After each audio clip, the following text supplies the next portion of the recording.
let's do mukbang. I done everything preparing now. Mukbang telephone. See? So, that's it guys.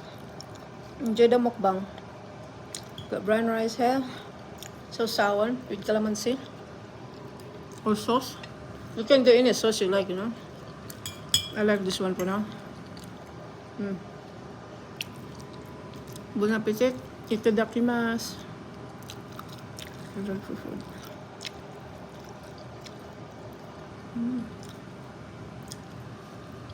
I'm drooling. I'm sorry guys if you're watching me drooling now.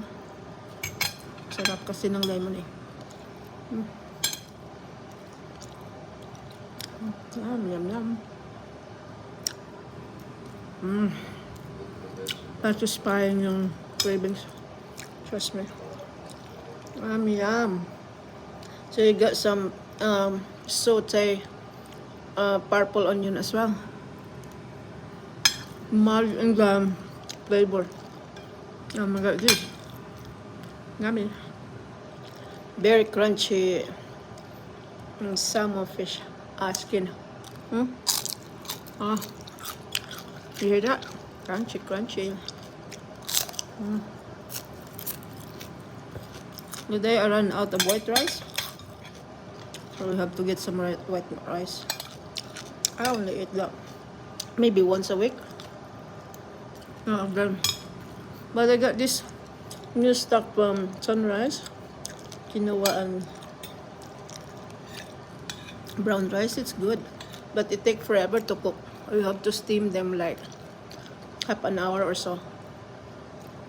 They'll get your thing, but you like they cooked already though. Just a little bit of half cup of water, and then now after that 10 minutes later it's cooked and run out of water. Yummy.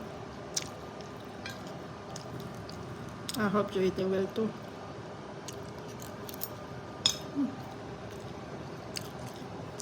Every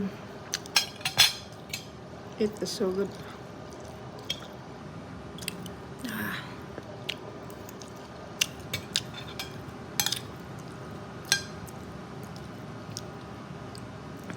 When you miss the food and you only cook that sometimes, it feels so good to eat though.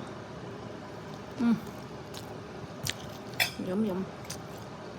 I will continue mukbang guys. Bon appetit to you all. Thanks for watching.